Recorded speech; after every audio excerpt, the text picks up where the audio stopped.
Hello everyone. आज हम बात करने वाले हैं मध्य प्रदेश लोक सेवा आयोग की राजवंश सेवा परीक्षा के बारे में, यानी कि एमपीपीएससी, जो फॉरेस्ट सर्विस के एग्जाम की, ठीक है, जिसमें आप एसीएफ और रेंज ऑफिसर के लिए एग्जाम देते हैं। इसका एग्जाम पैटर्न क्या है, ठीक है, इसका सिलेबस क्या है, इसके बाद हम इसके सिलेबस को भी धीरे धीरे कवर करेंगे ताकि आपको पता चले कि क्या पढ़ना है, कैसे पढ़ना है, ठीक है। तो यदि हम इसके पैटर्न की बात करें तो सबसे पहले होता है प्री। प्री वही होता है जो एमपीपीएससी सिविल सर्विस का प्री होता है, वही फॉरेस्ट सर्विस का प्री होता है। बस अंतर ये है कि जो प्री की कट ऑफ है वो पेपर एक और पेपर दो मिला के बनती है। यानी जो प्री में दो पेपर होते हैं, जीएस और सी सेट का, ठीक है, जीएस और सी सेट का, इन दोनों पेपर के जो नंबर टोटल होते हैं उसके बाद मेरिट बनती है और कट ऑफ बनता है फॉरेस्ट सर्विस के लिए। जो प्री में क्वालिफाई होंगे वो मेंस देंगे। तो मेंस का क्या सिलेबस है, क्या पैटर्न है, अब नया पैटर्न जो आया है उसके बारे में हम बात करेंगे। तो मेंस का जो पैटर्न है उसको देखते हैं।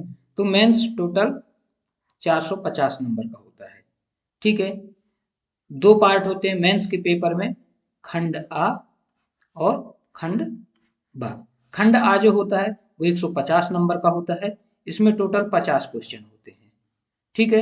और जो खंड बा है उसमें 100 क्वेश्चन होते हैं, यानी प्रत्येक क्वेश्चन 3 नंबर का, ठीक है।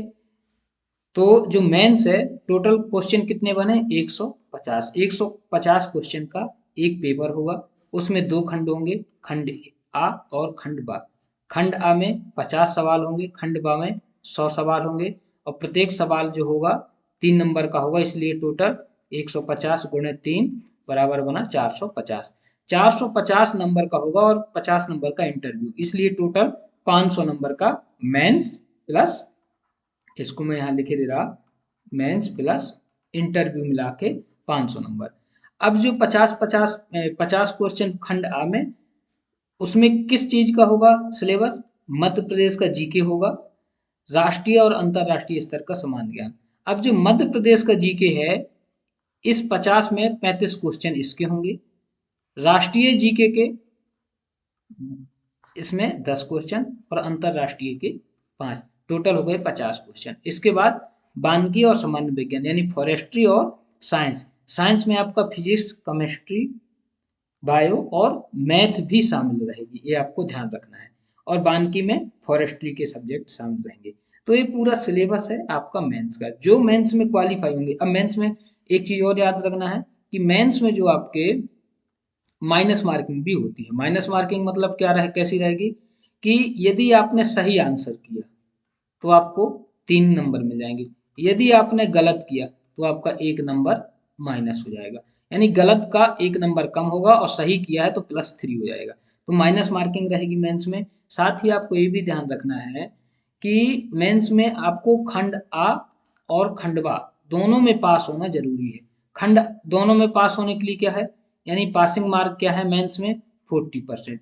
दोनों पोर्शन में 40% नंबर कम से कम आना चाहिए। 40% का मतलब आपको यहाँ पे समझना है कि खंड आ में आपको पास होने के लिए 60 नंबर कम से कम आने चाहिए, और खंड बा में पास होने के लिए कम से कम 120 नंबर। इतना तो आपको पास होने के लिए, फिर उसके बाद मेरिट देखी जाएगी, जो टॉप में होंगे वो इंटरव्यू के लिए सिलेक्ट होंगे। तो ये पूरा जो आपका पैटर्न है, ये एमपीपीएससी मेंस जो फॉरेस्ट सर्विस है उसके एग्जाम का पैटर्न और एग्जाम का जो माइनस मार्किंग, ये सारी चीजें मैंने डिस्कस की। ठीक, अब थोड़ा सा और इसका सिलेबस देख लेते हैं क्या है। थोड़ा सा आपको यहाँ देखना होगा, जो मैंने बोला कि जो मध्य प्रदेश सामान्य ज्ञान है खंड आ में 35 क्वेश्चन, भारत के सामान्य ज्ञान के 10 और विश्व के सामान्य ज्ञान के 5, टोटल ये 50 बने। और खंड बा में टोटल 100 क्वेश्चन रहेंगे।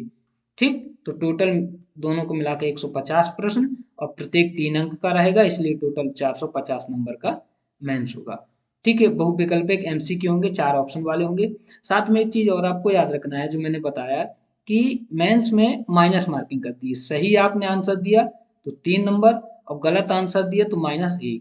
ठीक, तो जितने आपके सही होंगे तो 3 right, 3 into right minus wrong, तो इस तरह से आपका टोटल स्कोर आएगा। यानी आपने मान लीजिए टोटल 150 प्रश्न सारे अटेंड किए हैं, जिसमें आपके 100 सही है, तो 100 सही हो गए, 50 गलत हो गए, तो सही के 300 नंबर मिलेंगे, गलत के 50 माइनस होंगे, तो माइनस करके 250 नंबर आपके आएंगे और 50 नंबर का इंटरव्यू, तो टोटल 500 में आपका फाइनल मेरिट बनेगी।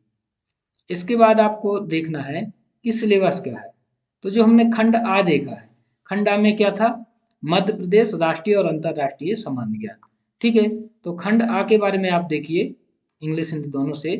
खंड आ का जो पहली यूनिट रहेगी वो मध्य प्रदेश का इतिहास, संस्कृति और साहित्य, यानी एमपी के बारे में जो प्रमुख घटनाएं हैं, यहाँ के राजवंश हैं, स्वतंत्रता आंदोलन है, कला संस्कृति है, जनजातियां हैं, त्योहार हैं, संगीत है, कलाएं हैं, साहित्यकार, पर्यटन स्थल, प्रमुख व्यक्तित्व, ये सारे जो पोर्शन है वो इसमें कवर किए जाएंगे। अब व्यक्तित्व में क्या, जैसे जो स्वतंत्रता आंदोलन में शामिल रहे, जो प्रमुख साहित्यकार हैं, जो यहाँ प्रमुख एक्टर हैं, जो प्रमुख, जो वर्तमान में जो मान लीजिए आप करंट न्यूज में रहते हैं, या आप पुराने जो हमारे राजा अलग अलग वंश के जो महान शासक हुए, उन सबको आप इसमें शामिल कर सकते हैं।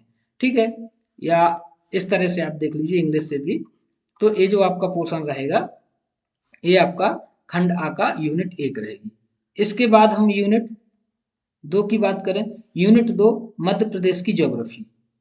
अभी हम बात कर रहे हैं, जो यहाँ पे हम बात कर रहे हैं वो बात कर रहे हैं खंड आ। खंड आ की यूनिट 2।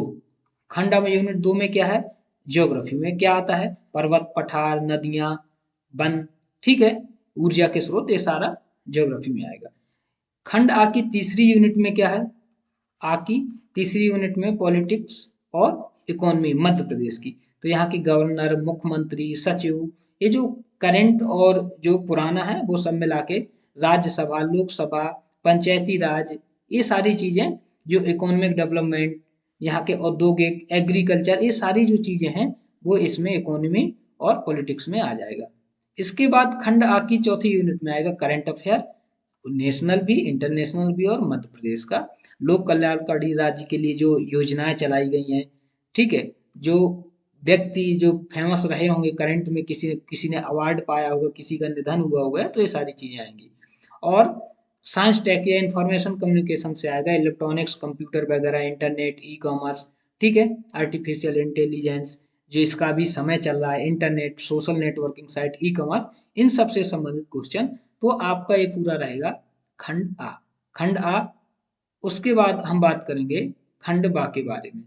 ठीक है, तो खंड आ जो आपको बताया है कि टोटल 50 क्वेश्चन होंगे, और सबसे महत्वपूर्ण खंड आ के बारे में बात यह है कि यहाँ मात्र 50 क्वेश्चन आने हैं, 35 एमपी, 10 राष्ट्रीय और 5 अंतर्राष्ट्रीय जीएस, तो 50। अब हम बात करेंगे खंड बा, जहां से टोटल 100 क्वेश्चन आने हैं। अब 100 क्वेश्चन किस किस पोर्शन से आने हैं, आपको यहाँ दिखा दिया था अभी मैंने। मेनली ये है फॉरेस्ट्री और साइंस। साइंस में फिजिक्स, केमिस्ट्री, बायो और मैथ, और बानकी में बाकी यूनिट बानकी की रहेगी। तो चलिए इनको डिस्कस कर लेते हैं कि क्या है सिलेबस के बाद फिर हम एक एक टॉपिक इसका कंप्लीट करेंगे। तो खंड बा, ठीक, खंड बा कितने का पूर्णांक है, 300 का। टोटल प्रश्न आएंगे 150, प्रत्येक का नंबर रहेगा 3। ठीक, ये है खंडवा। तो खंडवा की पहली यूनिट है वन और बानकी, यानी फॉरेस्ट्री से संबंधित चीजों की हम शुरुआत करेंगे खंडवा में। इसमें क्या चीजें आपको पढ़ना है, इसमें मेनली देखना फॉरेस्ट, फॉरेस्ट में डेफिनेशन, मुख्य जो टर्मिनोलॉजी होती है फॉरेस्ट्री की, उनके बारे में।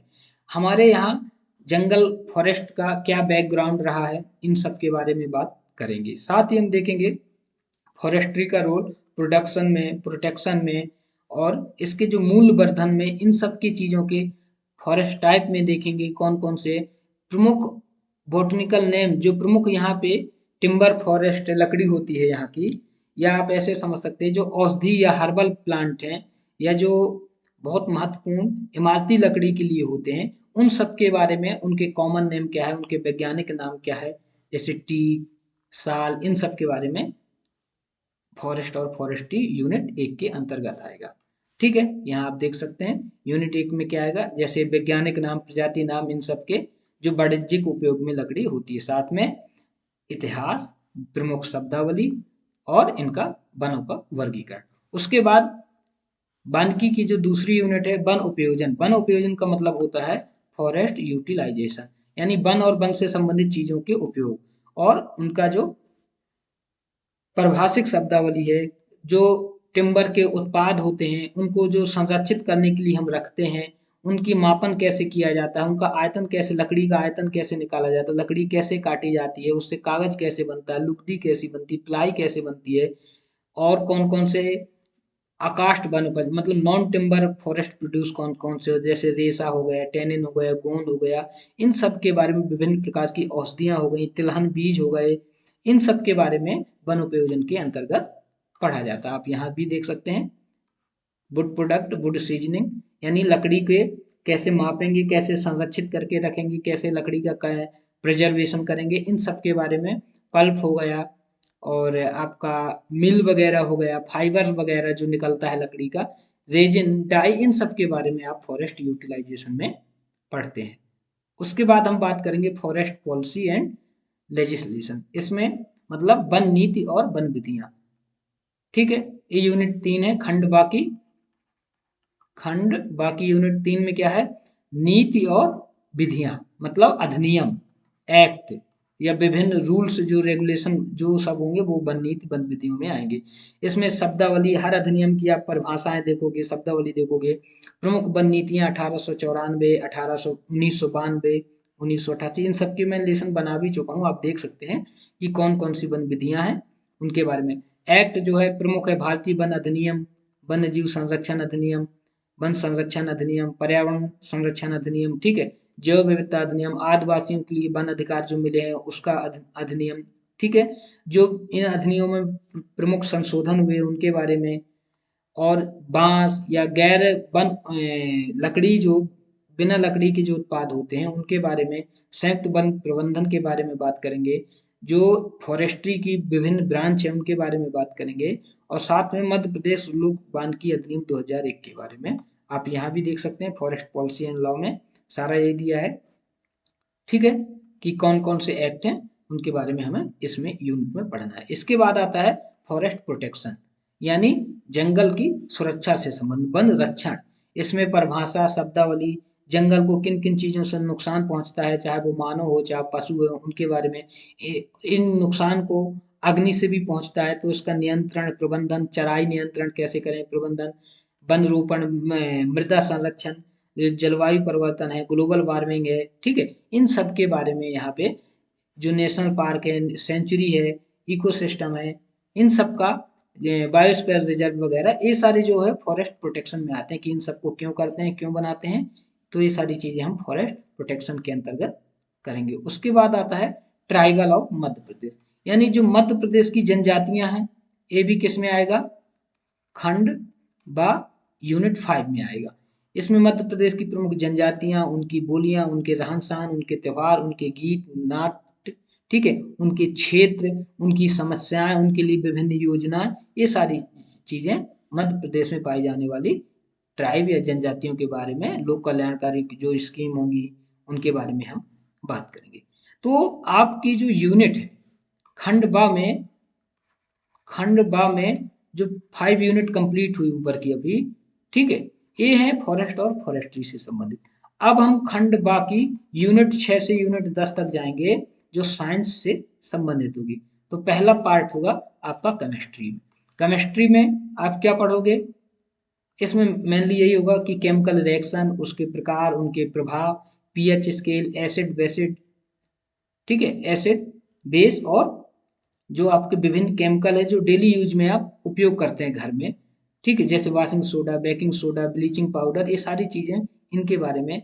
मेटल, नॉन मेटल, इनके बारे में, इनकी प्रॉपर्टी, विभिन्न प्रकार से जब ये अलग अलग चीजों से इनकी रिएक्शन करवाते हैं तो क्या बाई प्रोडक्ट मिलता है, इन सब के बारे में यहाँ पे पढ़ेंगे। साथ में फिजिक्स में जो बेसिक चीजें होती हैं, लाइट, साउंड, इन सब के बारे में, ठीक, इनके उपयोग क्या है, करंट के बारे में, करंट पोटेंशियल के बारे में, तो ये सारी चीजें आपको फिजिक्स में पढ़नी है। उसके बाद आप बायोलॉजी में बेसिक वही है, एनिमल के बारे में, ह्यूमन के बारे में, इनके जो बॉडी का स्ट्रक्चर होता है उसके बारे में, ठीक, कैसे खाना बनाते हैं पौधे, कैसे खाना इंसानों का पचता है, जो पूरा बॉडी का सिस्टम है उसके बारे में, ब्लड के बारे में, इन सब के बारे में बायोलॉजी के अंतर्गत जो पूरा ये सिलेबस है, डीएनए, हेरिडिटी कैरेक्टर, ठीक है, कंट्रोल, कोऑर्डिनेशन, तो ये सब जो चीजें हैं वो बायोलॉजी के अंतर्गत खंड बा में रखा गया है। उसके बाद यूनिट नंबर 9,